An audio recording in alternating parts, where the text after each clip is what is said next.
Wow,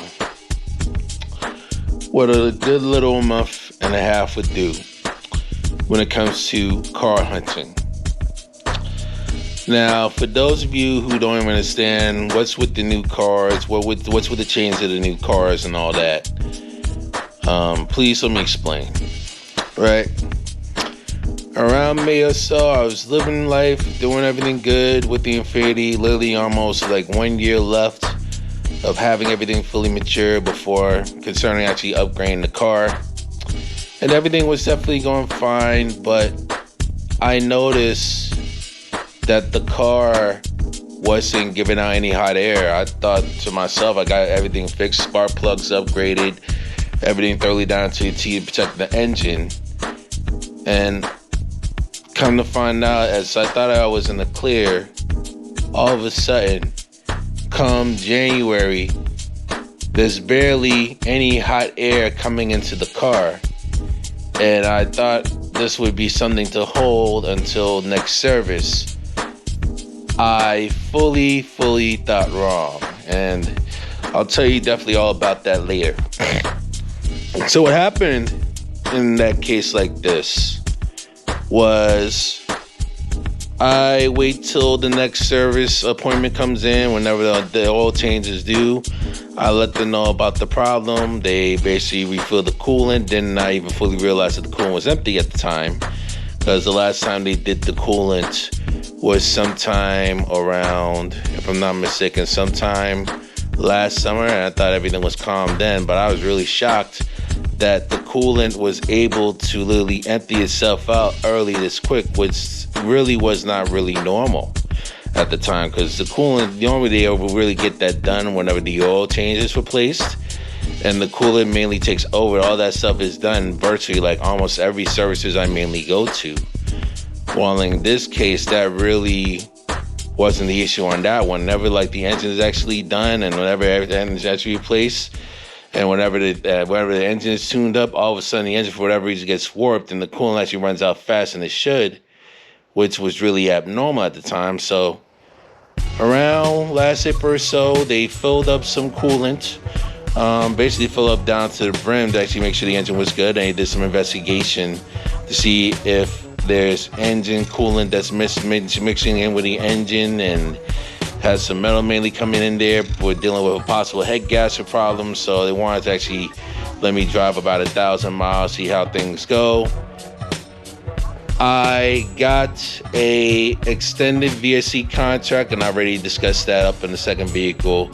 Many of you guys know about the situation that's definitely there. Come to find out, that was basically mainly a sham, because I didn't really do too much digging. I didn't really fully read too much of the contract to see if it's going to cover all the parts that I needed during the engine, and that was my mistake going on. Thinking that I was going to be in the clear, but unfortunately I clearly wasn't, because not all VSC contracts coming through these extended warranty companies, you know what I mean, they're not going to cover every single part of the engine, and their main goal is to try and minimize costs on their end as much as possible.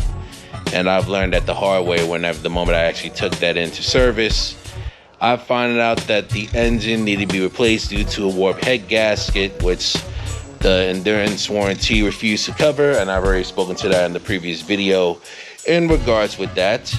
And a new engine outright, dealing with parts plus labor, would have cost me $17,000, and I would have to add that plus the monthly financing fee. That's literally putting in like a good portion of a lease down payment for a new car, and actually getting a monthly payment, $5,000 down and all that. You're putting money down literally towards a new car at that point. So I literally made the tough decision to just forego it. Basically, I was trying to bank on actually challenging, basically the claim denial and actually trying to find some ways to appeal. But because of how they run their stuff, the moment I found that out, canceled the contract, severed the contract with Endurance, and I forego the repair, paid them the whole $200, towed the car back up in the house. And just like that, I was in the process of literally finding a new car. Took me about within a good couple weeks to decide between the Lexus IS series, all-wheel drive, Acura TLX all-wheel drive, and the Toyota Corolla all-wheel drive as well. Now, the trick part with Toyota, I know Lexus and Toyota have the same brand and they're mainly durable. But the difference with Toyota, they have a turbocharged engine now. That's going to be in there, like Infiniti have a turbocharged engine that's definitely a hybrid engine that could actually pivot with gas and electric, but it still relies on the gasoline in order to power all the way through. You know, that was a little bit of a concern there. And they have cloud navigation system, 255 horsepower, can actually get you decent stuff. It doesn't have like the great agility and the agile handling as it would like an Acura or a Lexus or even an Infiniti, but it still gives you the power to actually get the job done somehow. Well, the IS has a naturally aspirated engine, 311 horsepower, has a great feel to remind me of the Q50 that I had before, but a little bit more powerful and definitely more of like a marathon runner, more so than Infiniti is, with better handling. So I ended up actually taking the IS over these two TLX. I nearly got it, but once I heard about the recalls and the insurance costs and brakes failing at times, I forego it for the IS, and I ended up actually really being very happy with my decision, especially now, because look at how powerful this car mainly is. I am extremely grateful. It is no joke. It can fly. It can literally go berserk on how well it can run. I started off with the lease, but I will intend to actually buy this car once my lease is up, and I intend to keep it for a very long time. Hopefully for a very long time, unless a good price is offered for me to actually trade in for a new offer, unless the dealership decides to buy the car. You know, I could definitely take that in consideration. But for now, you know, I'm going to do everything I can actually try and take better care of it. Not really go as much with the high mileage stuff as I used to now, unless I really have to handle business with work or opportunities coming down when it comes to tech, actually trying to elevate basically my brand when it comes to tech, networking, jobs, all these things. You know, I want to try and keep the mileage as minimal as possible to start, to preserve the engine. That's basically like my number one goal in this. But that car is an extremely powerful car. You could literally be cruising at 100 miles an hour without even knowing it. When it comes to like a straight line interstate, you could actually just come by and you could go chill. Not really a highway floor, but you can actually just gently glide on it and just gently tap your acceleration, and you be quickly hitting 100 miles per hour without even knowing it. That's how fast this thing can go, especially on a new engine. All right, so this is something I do want to actually just try and take note with. And the sad part is this is more than likely going to be the last model year for the IS. Allegedly. I'm not saying it's confirmed, but it's allegedly the last model year for the IS, as Lexus is trying to shift into electric and hybrid vehicles now. So it's going to be a very, very interesting time for a lot of these like car dealerships and the luxury car dealership companies, especially Japanese makes, when it comes to dealing with sedans and actually trying to follow through trends that comes with like car buying, especially with the rise of SUVs actually I forgot the word. The rise of SUVs actually on the rise when it comes to buying, and popularity-wise going up all across North America. It's going to be a very, very interesting time. You know, my car currently now has great handling. You know, even with a bass sound system, it does very well. Even the CarPlay alone, we can actually just get greater map usage, map coverage. It does not lag. The Lexus Navi is like sort of okay. You can definitely try to use it in case Apple CarPlay fails, which is definitely nice. But even then, it's just like a little bit unnecessary for me, since you actually rarely use it anyway. And if you actually try to upgrade to the cloud, you pay extra. But elsewise, the Lexus is so much fun to drive. And I appreciate actually being in that car, in that little cockpit that I call Dracula, every single time I'm up in there. And I am very grateful, and I have that opportunity to literally do so.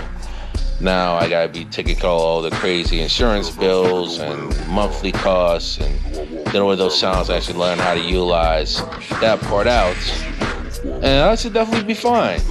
You know, there's gonna be some fun times living up in this car and actually having so much fun with it. And I'm gonna definitely enjoy this purchase literally for years to come. So we out here, ladies and gentlemen, chilling up in the Lexus IS350 F Sport. And y'all see the decal, basically what I'm dealing with right now. A little sick car, okay?